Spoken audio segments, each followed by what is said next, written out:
Hello friends, मेरा नाम है सचिन नागदेवे और आज हम डिस्कस करेंगे कि अयोध्या में श्री राम मंदिर का इनॉग्रेशन हुआ है, उससे रिलेटेड भारत में जो अर्थव्यवस्था है, कौन से सेक्टर्स है जिनमें अभी वृद्धि आ सकती है और कौन से स्टॉक्स है, कौन से शेयर्स है जिन पे हमने फोकस करना चाहिए। तो इम्पोर्टेंटली अयोध्या जो है अभी इनॉग्रेशन के बाद भारत में और ग्लोबली एक बहुत बड़ा टूरिस्ट हब बन के सामने आ सकता है और जिसका सेंटर ऑफ अट्रैक्शन मंदिर रहेगा। और ऐसा अनुमान लगाया जाता है कि रोजाना 2 से 3 लाख टूरिस्ट वहां पे आ सकते हैं और साल में 6 से 7 करोड़ के आसपास के टूरिस्ट वहां पे आ सकते हैं। तो इतने लोग आएंगे तो बिजनेसेस की वृद्धि होगी, बिजनेसेस बढ़ेंगे। तो कौन से सेक्टर्स में वो अफेक्ट करेंगे या कौन से सेक्टर्स है जिनके रेवेन्यूज बढ़ेंगे, तो उन पे थोड़ी चर्चा करते हैं। तो इनमें से तो कुछ स्टॉक्स ऐसे है जो ऑलरेडी रैली कर चुके हैं। जब न्यूज आई थी तब से वो रैली कर चुके हैं और जनवरी में बहुत सारे स्टॉक्स ने रैली कर दी है। लेकिन अभी और भी स्टॉक्स है जो बिजनेसेस शुरू होने के बाद रैली करेंगे, जब उनके रेवेन्यूज बढ़ेंगे तब और भी रैली कर सकते हैं। तो ये आने वाले कुछ दिनों में, कुछ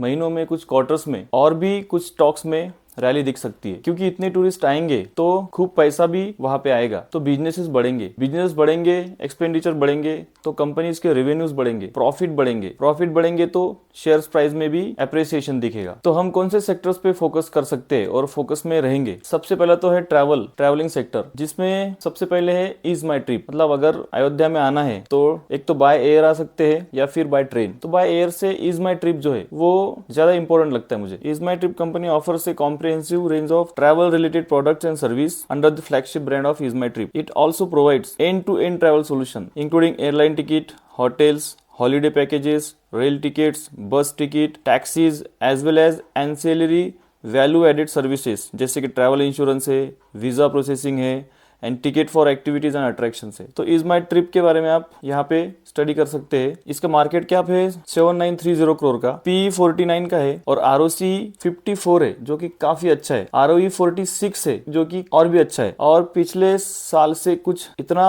शेयर प्राइस में अप्रिसिएशन दिखा नहीं है, लेकिन रिसेंटली कुछ दिनों से काफी ऊपर बढ़ रहा है। इसके अलावा इंडिगो के बारे में आप सोच सकते हैं। इंडिगो एयरलाइंस एक ही एयरलाइंस है जो प्रॉफिटेबल है फिलहाल के दिनों में। सब लोग इंडिगो की टिकट ही बुक करते हैं। इंडिगो ने भारत के बहुत सारे सिटीज में से डायरेक्ट फ्लाइट अभी अरेंज की है अयोध्या के लिए, तो उसके बारे में भी आप सोच सकते हैं। ट्रैवल्स में सेकंड है IRCTC, Indian railway catering and tourism corporation limited, जो इंडिया की फेवरेट कंपनी है, मोनोपोली है, डेट फ्री है। और IRCTC ने काफी पैकेजेस अनाउंस किए हैं अयोध्या के लिए। और अगर किसी को बाय ट्रेन अयोध्या आना है तो वाया IRCTC ही आना पड़ता है। और it is the only company authorized by Indian government to provide online railway tickets, catering services and package drinking water at railway station and train in India. और market cap इसका 74,000 करोड़ का है। P अभी थोड़ा ऊपर है, 69 का पी है। आरओसी 59 है और आरओई 45 है। 59% का आरओसी और 45% का आरओई काफी ह्यूज है। और डेट फ्री कंपनी मैं बता चुका हूँ। प्रॉफिट्स अभी इसके बढ़ रहे हैं और CAGR जो है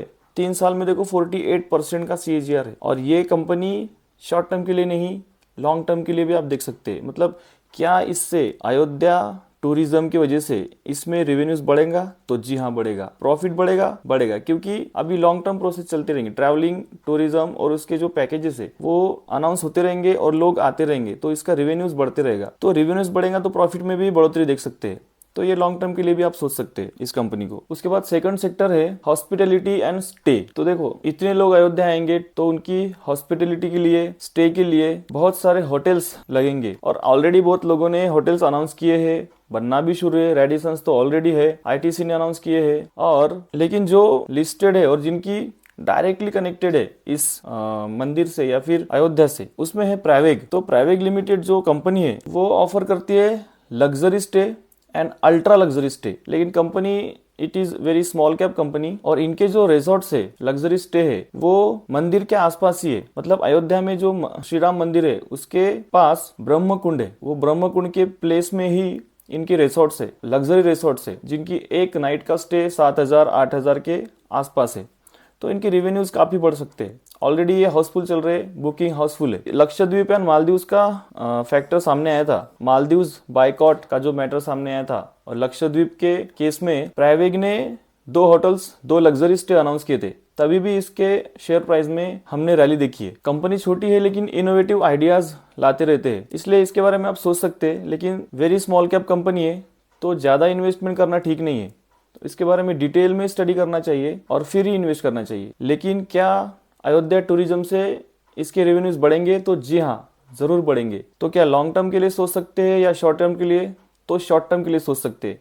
जब तक इसका मार्केट कैप बढ़ नहीं जाता और जब तक इसकी स्टेबिलिटी नहीं होती तब तक तो मैं शॉर्ट टर्म के लिए ही सोचूंगा। खुद की बात कर रहा हूँ, रिकमेंडेशन नहीं है मेरा। और दूसरी एक बात यह है कि ये लग्जरी स्टे ऑफर करते हैं, तो कोई भी कंपनी इसके कंपटीशन में उतर के उनके सामने लग्जरी स्टे ऑफर कर सकता है कम प्राइस में भी, जो इसको काफी कॉम्पिटिटिव हो सकता है और इसका डिसएडवांटेज भी हो सकता है। तो आप शॉर्ट टर्म में इसकी पढ़ाई कर सकते हैं। अच्छा, मैं यहाँ पे जितने भी स्टॉक्स, जितने भी कंपनीज के बारे में डिस्कस कर रहे हैं हम लोग, वो एक एजुकेशन पर्पस के लिए कर रहे हैं। मेरा किसी भी स्टॉक्स में, किसी भी शेयर में कोई भी बाय या सेल का रिकमेंडेशन नहीं है। It is only for educational purpose. Kindly consult your financial advisor before investing. तीसरा, हॉस्पिटलिटी में फिर है Indian hotels company limited, IHCH। Ratan Tata sir की कंपनी है, टाटा का ब्रांड है, टाटा का ट्रस्ट है, ताज होटल का ग्रुप है। कंपनी काफी अच्छी है। और Indian hotel company limited, it is primarily engaged in the business of owning, operating and managing hotels, palaces and resorts. 67,000 crore का मार्केट कैप है, 61 के पी पे अभी अवेलेबल है और प्रॉफिट की ग्रोथ अच्छी है। कंपनी ने काफी डेट रिड्यूस किया है और लॉन्ग टर्म के लिए आप सोच सकते हैं। मतलब ऐसा नहीं है कि कल सुबह उठे और ये कंपनी बंद हो गई, ऐसा कभी नहीं होगा। It is most trusted brand. तो आप इसके बारे में लॉन्ग टर्म सोच सकते हैं। और क्या अयोध्या टूरिज्म से इसका रेवेन्यू बढ़ सकता है? तो जी हाँ, बढ़ सकता है। प्रॉफिट हो सकता है इस कंपनी के आने वाले क्वार्टर्स में। तो इसके बारे में आप लॉन्ग टर्म भी सोच सकते हैं। स्टॉक प्राइस का CAGR जो है वो 10 साल में 24% का है, 5 साल में 29% का है, जो कि काफी अच्छा है। उसके बाद है अपोलो सिंदूरी होटल्स लिमिटेड। ये एक माइक्रो कैप कंपनी है और पिछले कुछ दिनों से इसमें 60-70% की रैली देखी गई है। इस कंपनी ने अयोध्या में राम मंदिर के पास एक मल्टी लेवल पार्किंग फैसिलिटी बना रही है। और ये 1 लेवल नहीं है, मल्टी लेवल पार्किंग है। और जिसके टॉप पे एक बहुत बड़ा एरिया रेस्टोरेंट के लिए रखा गया है। और इसी अनाउंसमेंट की वजह से ये भाग रही है। लेकिन ये माइक्रो कैप है तो आप बहुत संभाल के इसमें इन्वेस्ट कर सकते हैं, मतलब इन्वेस्ट करने की पढ़ाई कर सकते हैं। और इनके बिजनेस सेगमेंट क्या क्या है? तो कैटरिंग है, हॉस्पिटैलिटी है, रेस्टोरेंट्स है, मैनेजमेंट सर्विसेज है। उनके क्लाइंट्स में कौन कौन है? देखो, अपोलो हॉस्पिटल है, टाटा मेडिकल सेंटर है, स्टरलाइट इंडस्ट्री लिमिटेड है, विप्रो है,